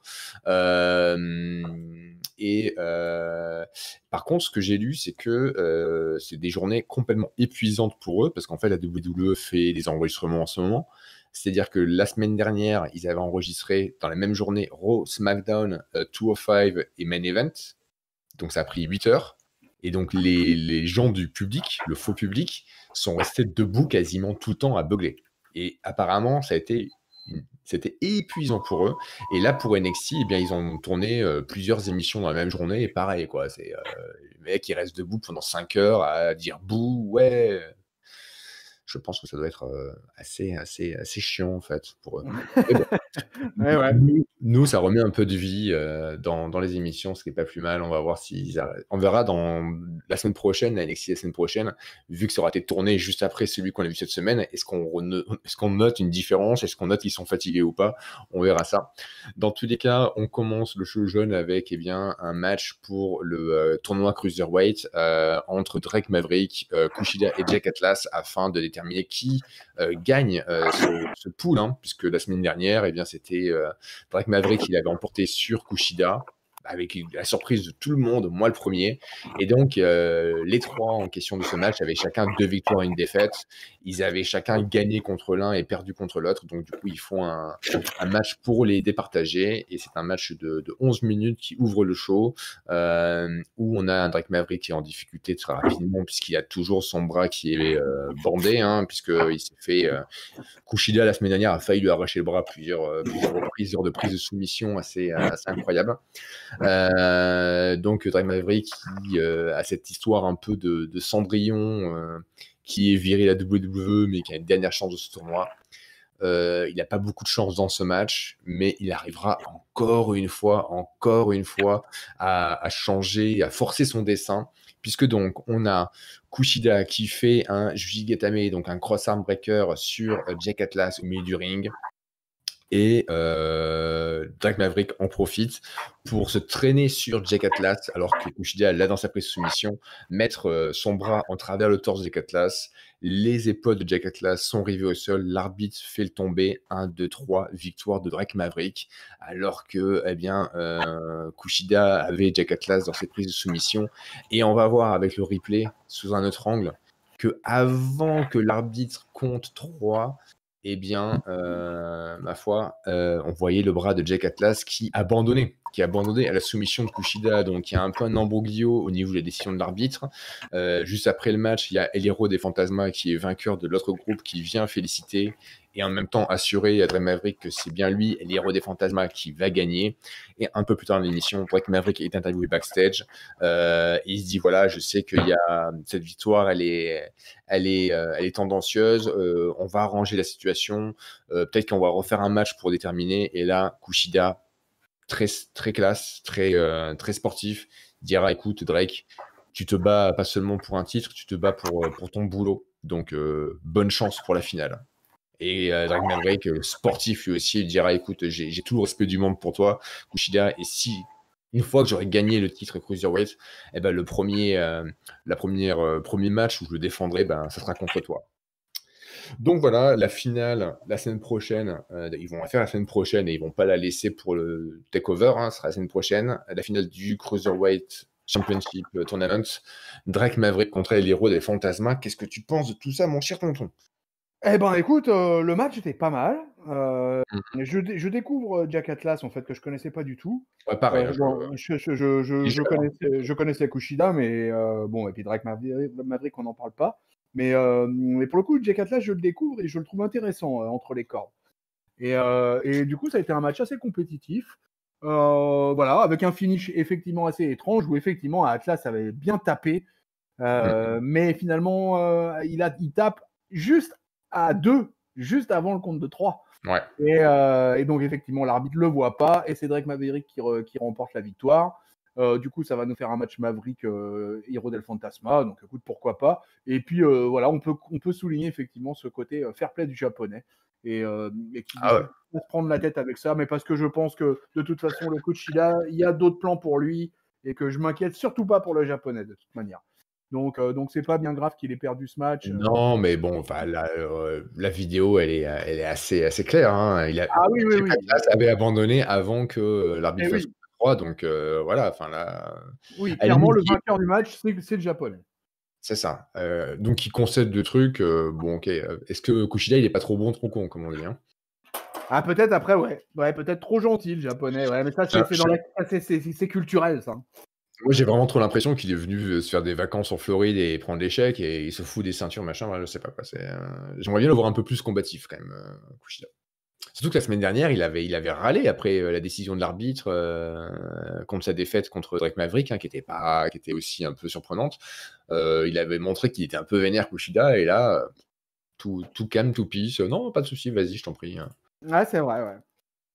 Bon, Donc, bon, écoute. on verra bien. Par contre, ouais, il y a Drake Maverick contre El Hiero des Fantasma.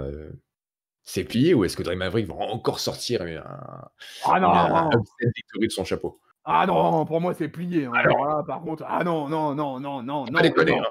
Non, non, alors là, il faut pas déconner, là, hein. J'espère que le Hero del Fantasma, il va le démonter en 6, hein, le Drake Maverick, hein, voilà, quoi, hein, et qu'il le met en chronopost, direction l'Angleterre. J'en sais Ah, rien, je mais sais pas, hein. Je sais pas, moi je ah, tu des doutes? t'avoue, Tu des doutes, toi? moi je vois franchement, vu ce qu'ils sont en train de monter avec l'histoire de Drake Maverick, s'il perd le match, il est viré, on le revoit plus. Bon, c'est le mec, il a plus catché, il fait plus fait de promo depuis qu'il est viré que pendant tous les C'est mois et vrai. les années où il a été engagé. C'est quand même chelou. Ça me paraît bizarre. Et puis surtout, c'est qu'il y a une storyline avec Dark Order, le Dark Order qui agresse l'héros du Fantasma depuis plusieurs fois. Donc moi, je vois bien ce gang de Mexicains kidnappeurs pointer le bout de leur nez durant le match, faire une distraction et donner à Drake Maverick toutes les latitudes qu'il lui faut pour, là encore une fois, surprendre tout le monde et gagner. Euh, voilà. Je dis pas qu'il va être meilleur en termes de catch que El Héros de Fantasma, mais je pense qu'il va y avoir une distraction, une intervention des kidnappeurs mexico-latinos qui va faire perdre El Héros de Fantasma. Voilà, c'est mon petit, OK. On verra la On semaine verra. prochaine qui a raison. Ouais, ouais, ouais, ouais. Allez, le Mexico! Allez, le Hero del Fantasma! Si. Suite à ça, on range la piñata et la tequila. C'est beaucoup moins drôle et festif puisque c'est le couple le plus pénible d'NXT qui Oui. débarque, hein, Johnny Gargano et Candice LeRae. Voilà, donc ils se font complètement bouer par les 12 personnes autour du ring.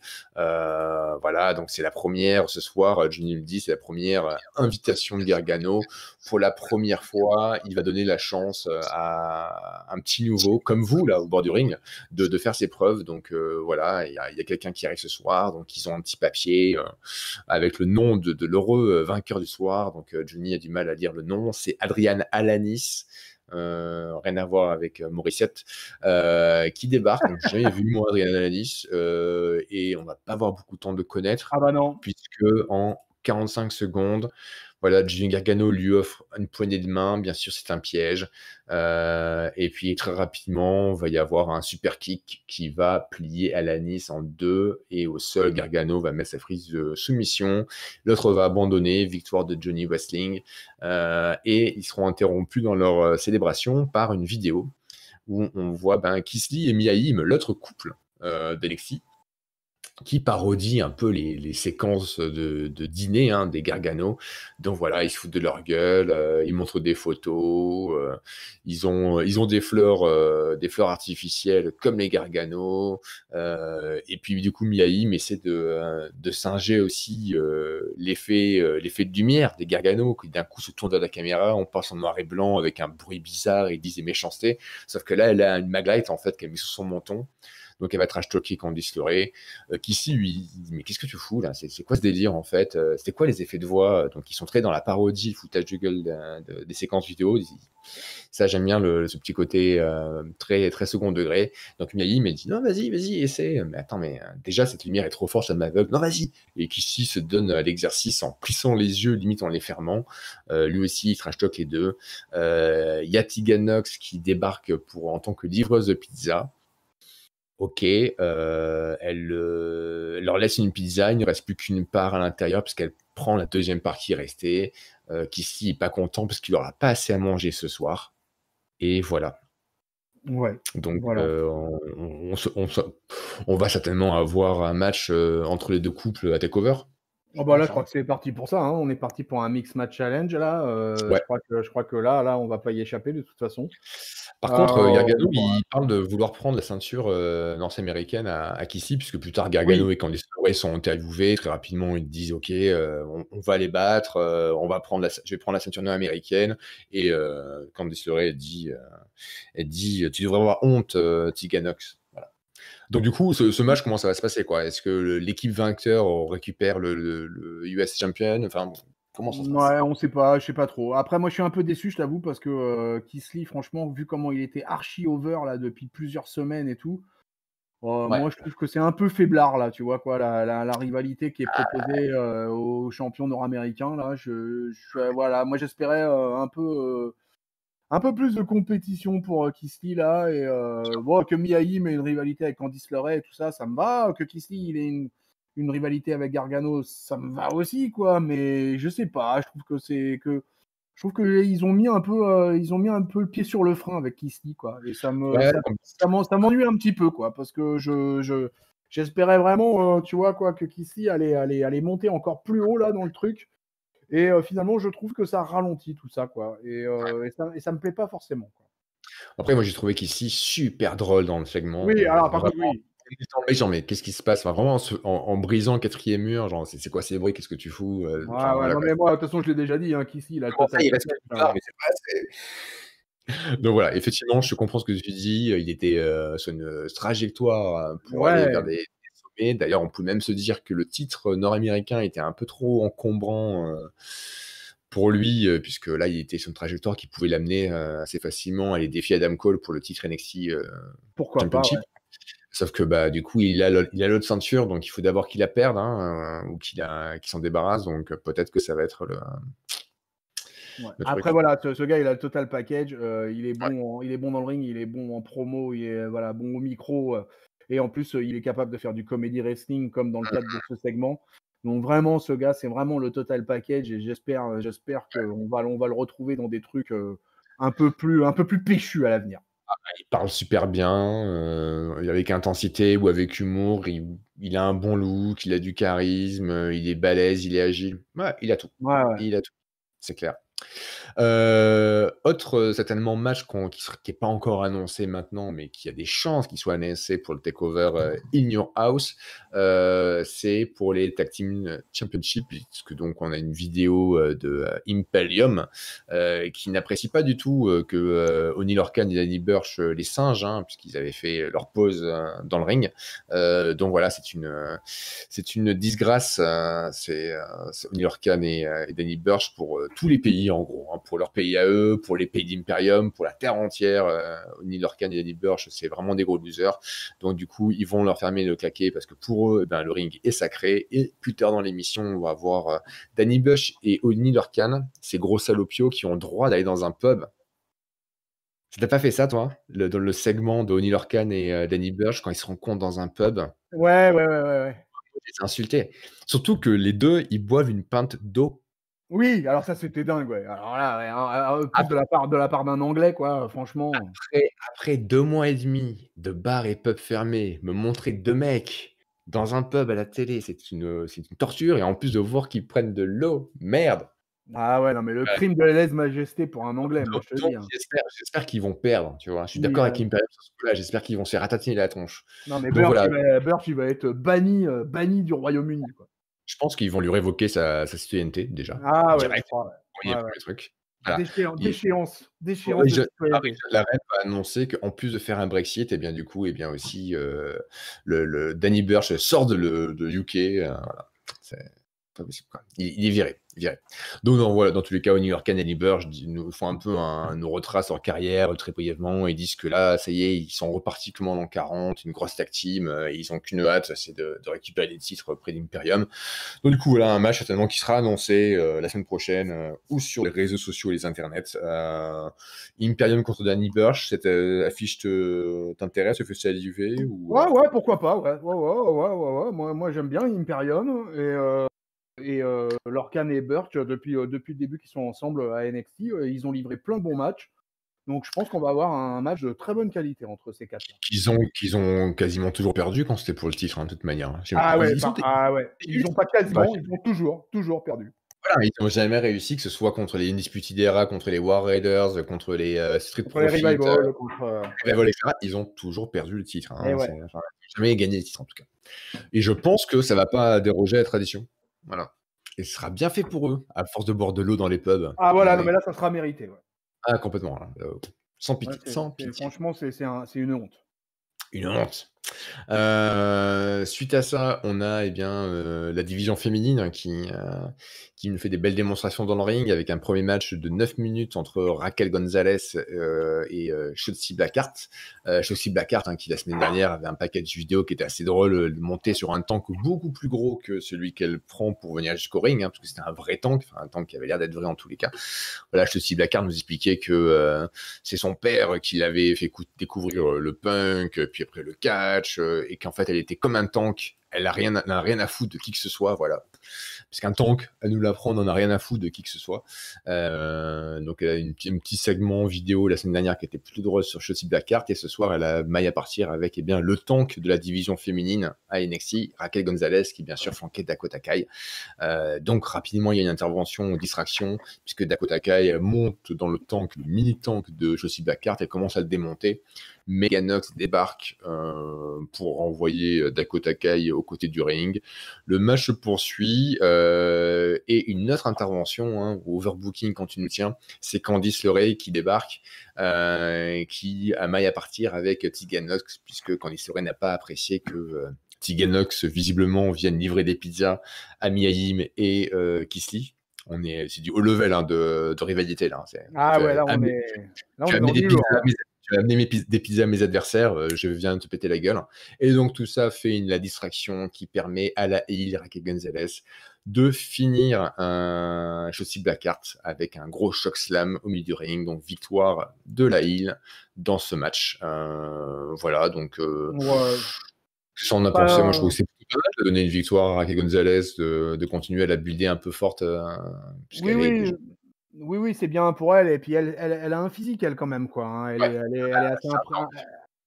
est assez impressionnante, et donc du coup je trouve ça pas trop mal pour le coup, quoi, qu'elle soit relancée, mais ça m'a pas passionné, en toute honnêteté, quoi. C'était sans plus, voilà, beaucoup d'overbooking, comme tu dis. Ouais, voilà. Il y avait déjà Dakota Kai, déjà Tegan Knox, mettre Candice LeRae. Ouais, voilà. Après ça, on a un tout petit segment vidéo, repackaging de ce qu'on avait déjà vu entre Damian Priest et Finn Balor. Le clan vocal de l'amiral était là. Oui. Et c'est surtout Finn Balor qui la parle. Il dit que voilà, Damian Priest, il va s'agenouiller sur l'autel du prince, et que c'est lui, Finn Balor, qui va live forever, tout ça. Bon, est-ce qu'ils ont rien dit de plus, ça n'apporte rien de plus à leur rivalité, ce petit segment, on est d'accord. Ah ouais, non, là, franchement, pour le coup, rien. Ça montre qu'ils n'ont rien à dire sur cette rivalité. Le match me fait envie, parce que je pense que ça va être cool dans le ring entre les deux. Ouais, le match devrait être pas mal, ouais. Mais après, il n'y a rien à dire sur la rivalité, quoi. Enfin, c'est juste, tu m'as attaqué, je vais me venger, point. Voilà. Allez. Ouais. Donc voilà, je comprends même pas pourquoi ils ont fait ce petit interview. Ça n'apportait rien de neuf. On va plutôt retourner au niveau de la division féminine, puisque là c'est un second match, un tag team entre Charlotte Flair et Chelsea Green contre Yoshirai et Rhea Ripley. Donc c'est officiel, on aura bien une triple frite à Takeover in Your House entre Yoshirai, Rhea Ripley et Charlotte pour le titre. Donc là c'est un match tag team en premier lieu de 11 minutes 50, quasiment 12 minutes, donc plutôt long pour un wiki NXT, où Charlotte fera sa couarde et sa lâche, refusant le combat contre Rhea Ripley. Rhea Ripley qui sera un peu omnubilée à vouloir mettre ses bottes sur la gueule de Charlotte, qui laissera le temps et l'espace à Chelsea Green d'un peu démontrer ce qu'elle sait faire. Yoshirai échangera d'ailleurs pas mal de high-flying moves contre Chelsea Green. Tout ça va d'un côté de l'autre. Les deux équipes mènent à différents moments. Mais bien entendu, comme toujours dans ces configurations comme ça, c'est souvent les heels qui vont l'emporter, puisqu'il y aura eu effectivement un moment donné où c'est Charlotte qui se pousse et qui fait que Shirai va donner un coup malencontreux contre sa partenaire Rhea Ripley, ce qui laissera le temps tout à fait à Charlotte Flair de faire un roll-up sur Yoshirai, et en plus, telle la heel qu'elle est, céder des cordes en mettant ses jambes sur les cordes pour clairement voler la victoire. Voilà. Donc Charlotte en mode Bailey. Ouais, Charlotte clairement en mode Bailey.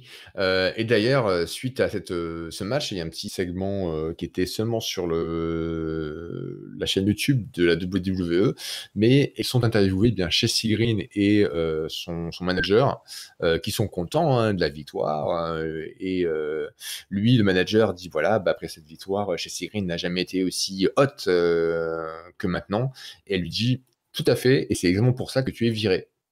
Donc Chelsea Green se sépare de Robert Stone suite à cette victoire. D'accord. OK. Ah, je savais pas. Voilà, Bah, écoute. c'est la petite info en plus. Alors, Voilà.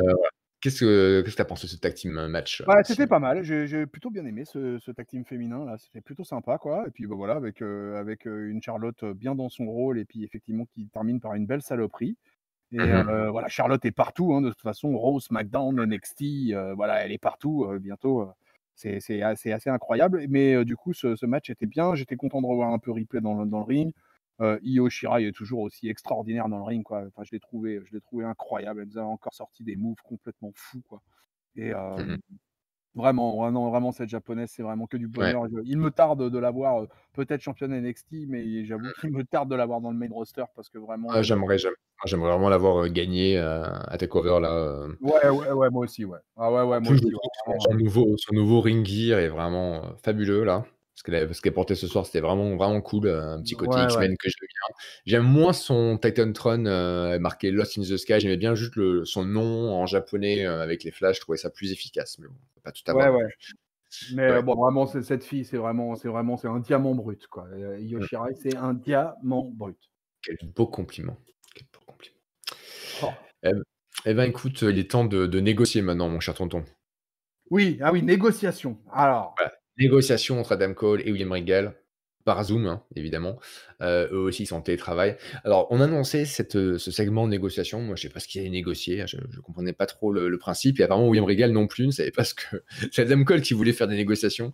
Sauf que Adam Cole, eh bien, vous le connaissez, hein, ce cabotin, qui se croit tout permis. Il connaît pas trop la négociation, hein, ce que veut dire William Regal, hein. Tu sais, Adam, pour négocier, il faut que les 2 essaient d'obtenir un accord commun. Et toi, tu fais qu'exiger des trucs. Parce qu'Adam Cole, il veut exiger des trucs. Il veut exiger que le Undisputed Era ait une nouvelle chance, d'obtenir les ceintures par équipe. Et il veut que Velveteen Dream soit jamais, écarté de sa ceinture. Donc William Regal, lui dit: écoute, c'est pas comme ça que ça marche, Coco. Voilà ce que je te propose. Au prochain, arrête de faire ton bébé, déjà, ce que sur Regal. Au prochain takeover, il y a un match entre Dream et toi pour le titre.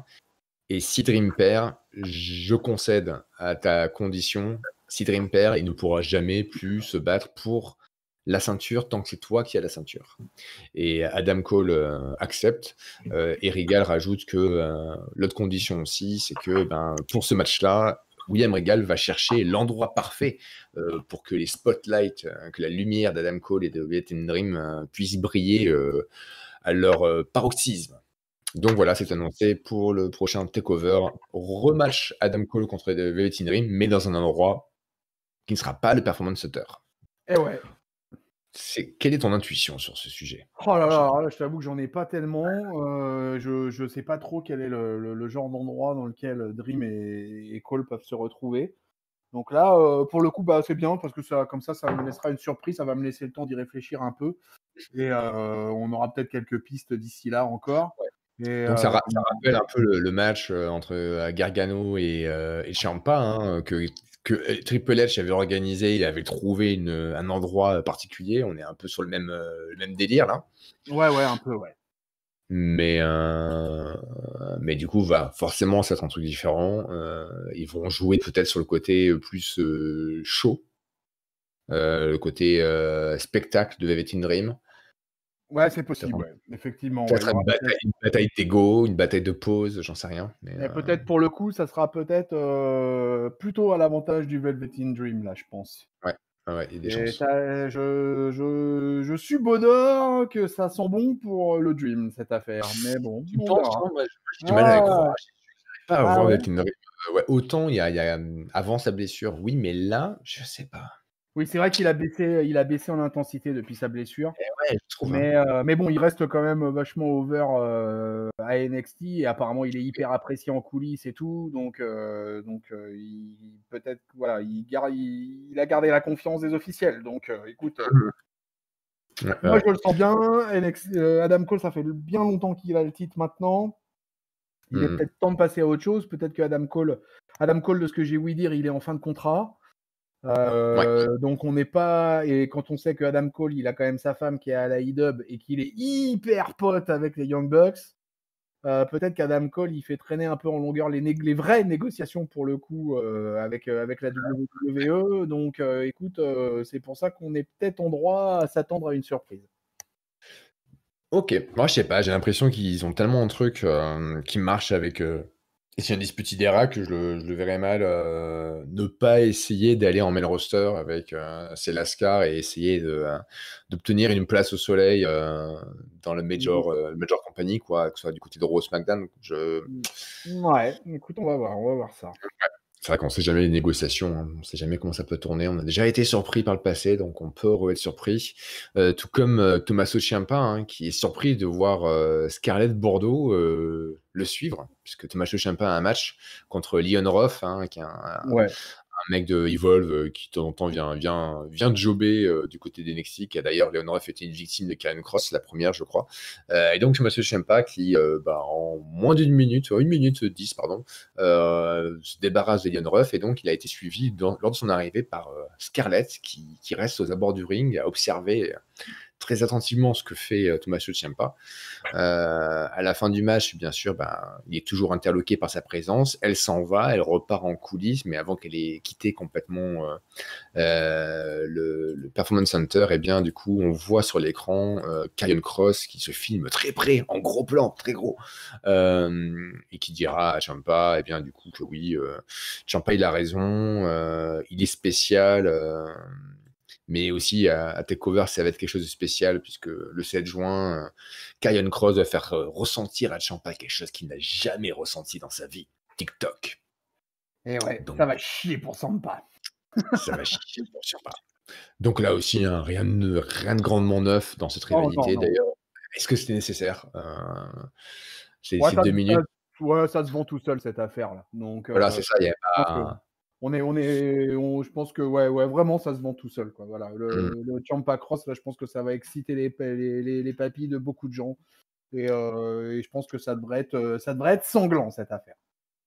Oui, alors d'ailleurs, c'est très marrant de voir cette affiche qui est effectivement apocalyptique et sanglante avec tout le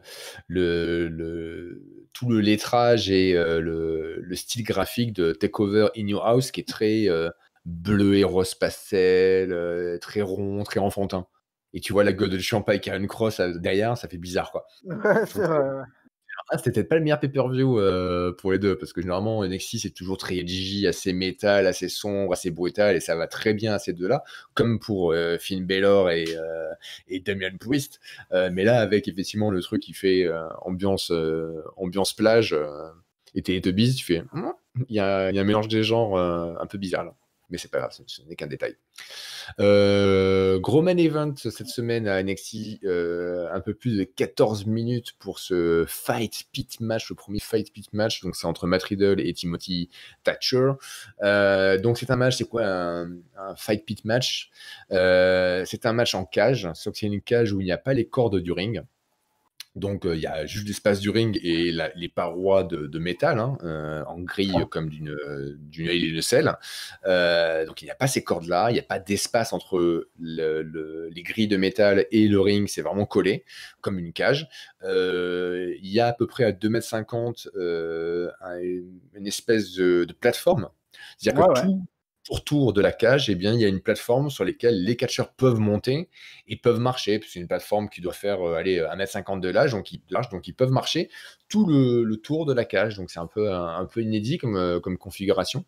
Et donc, du coup, la règle aussi, c'est qu'on ne gagne pas par tombée, soit on gagne par soumission, soit par TKO, ça veut dire du coup un peu comme un last man standing. L'arbitre fait un compte de 10, au bout de 10, si un adversaire ne se relève pas, et bien du coup il y a victoire par knockout de son adversaire. Et l'arbitre pour ce match, c'est Kurt Angle. Pourquoi? Ouais. Ça. Parce qu'il est toujours sur les fiches de paye de WWE et qu'il ne fout pas grand-chose en ce moment, donc il faut rentabiliser ses dépenses. Hein. Donc voilà, on fait venir Kurt Angle peut-être pour booster les ratings, je ne sais pas.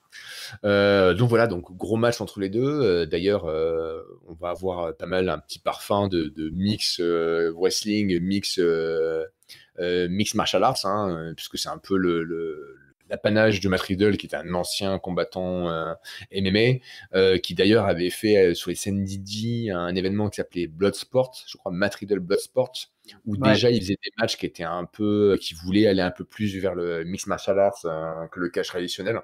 J'ai jamais vu ces trucs-là, mais c'est ce que j'en ai entendu parler. T'avais déjà regardé toi ou pas? Non, je connaissais pas. Non, je connaissais pas. Enfin, j'ai vu quelques highlights de genre de trucs, mais je connais pas plus que ça. Donc là, 14 minutes d'un match assez frénétique, où très rapidement, il va y avoir un spot où Matt Riddle il va prendre appui sur les grilles pour faire un gros coup de pied dans la bouche de Timothy Thatcher, qui saigne de la bouche et semble-t-il perd des dents.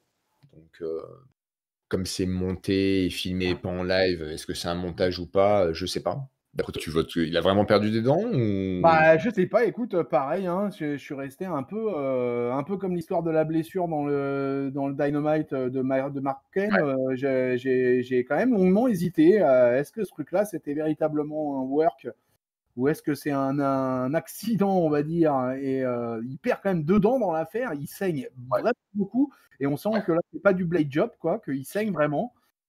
Et, Après, ça peut être moi, j'ai utilisé pour des courts-métrages, etc. Tu as des poches de sang, des capsules de sang dans la bouche.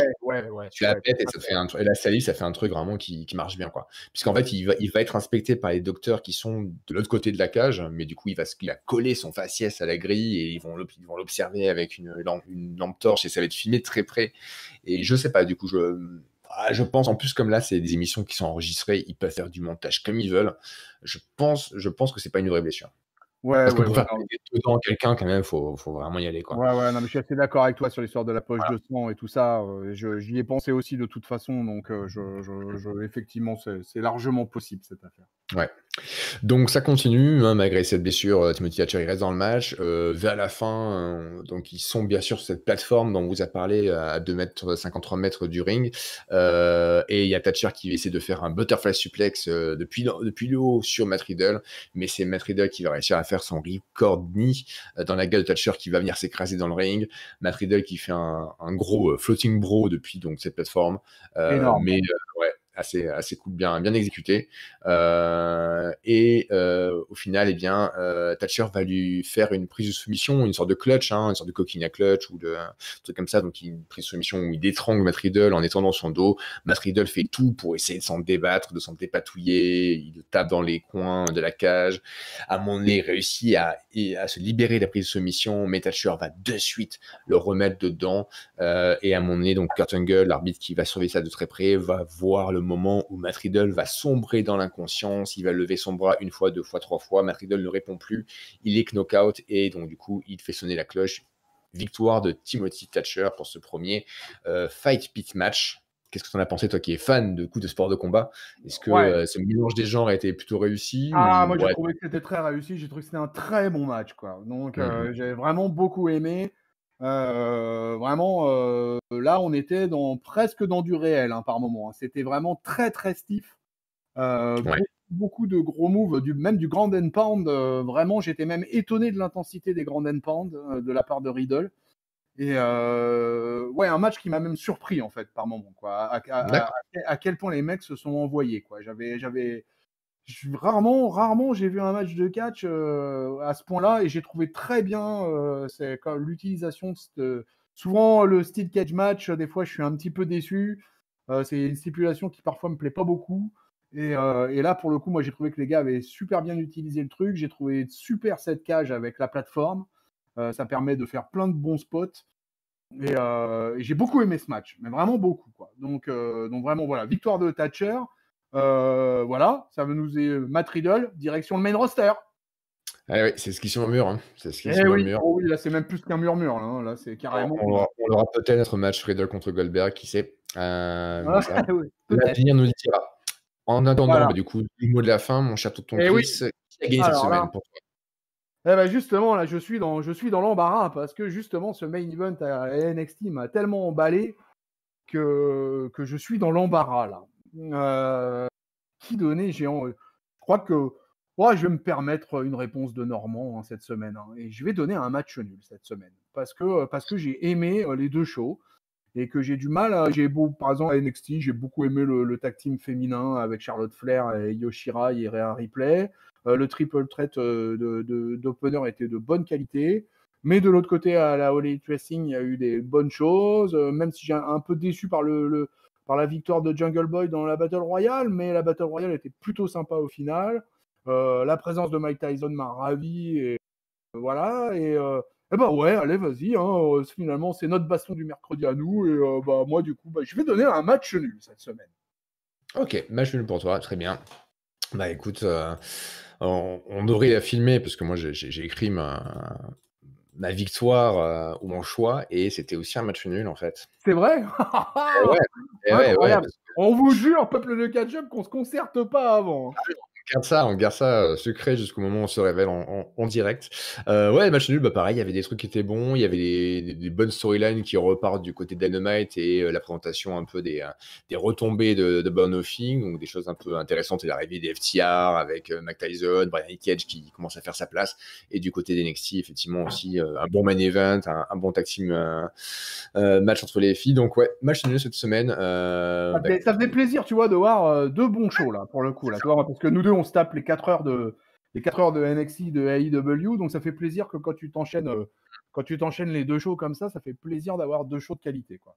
Exactement, donc voilà, c'est la deuxième fois que ça arrive lors d'une baston mercredi. Ouais. Un écho, donc voilà, la semaine prochaine, tout sera à refaire. Pour savoir qui gagnera la semaine prochaine, qu'une seule solution, mes chers potos de Catch-Up, c'est vous abonner sur YouTube, vous abonner à la chaîne Catch-Up, vous actionnez la cloche afin de recevoir les notifications pour savoir quand on balance nos podcasts, nos reviews et autres émissions. Vous pouvez aussi, bien sûr, nous suivre sur les plateformes audio, Spotify, Deezer, Google Podcast, Apple Podcast, Ocha, et j'en passe, et des meilleurs. Mon cher tonton Chris, encore merci d'avoir répondu présent pour cette baston du mercredi. Merci à toi, mon amiral. Et d'ici la prochaine fois, chers potos de catch-up, on vous souhaite une bonne semaine pleine de catch. Salut. Salut, amiral. Salut, peuple de catch-up.